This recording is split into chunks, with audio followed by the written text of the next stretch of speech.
C'est mon terrain, je fais ce que je veux. Mensonge. La vie de château, c'est le rêve. Mensonge. En France, il y a une règle pour tout et l'urbanisme n'échappe pas à cela.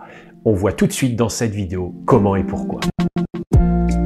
Lorsque vous demandez un permis de construire, ce dernier passera dans les fourches codines de l'administration. Mais si vous êtes dans un site dit classé, en général 500 mètres d'un monument, alors il devra également satisfaire aux exigences des architectes des bâtiments de France. Si le logement dans lequel vous habitez est lui-même classé, là c'est une autre galère et je n'aborderai pas ce cas dans cette vidéo. Dans ces 500 mètres, il y a deux cas de figure. Le premier cas de figure, c'est qu'il y a covisibilité, c'est-à-dire que depuis votre maison, vous voyez le site classé, ou depuis le site classé, vous voyez votre maison, ou alors depuis un point X, vous voyez communément les deux bâtiments. S'il y a covisibilité, l'avis des architectes des bâtiments de France sera alors impératif, vous devrez le respecter. Le deuxième cas de figure, il n'y a pas covisibilité, c'est-à-dire que vous ne voyez pas le bâtiment classé, votre maison n'est pas vue depuis le bâtiment classé, ou alors depuis un point pris au hasard, on ne voit pas simultanément les deux bâtiments. À ce moment-là, c'est un avis simple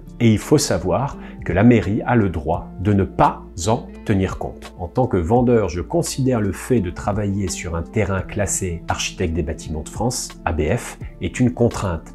Pourquoi? Parce qu'un avis subjectif basé sur des règles non écrites va être donné. Mais en tant que commercial, je me permets d'y trouver ici une opportunité parce que bien des confrères vont abandonner le projet le pensant trop complexe. Et la concurrence, c'est quand même sacrément plus simple quand je suis tout seul. Alors si tu veux acheter un terrain classé ABF ou si tu travailles sur un terrain que tu as amené un client qui est classé, n'hésite pas, moi je t'offre un coaching d'une demi-heure pour traiter la problématique avec grand plaisir. Commentaire, on like, on partage et moi je te dis à très vite.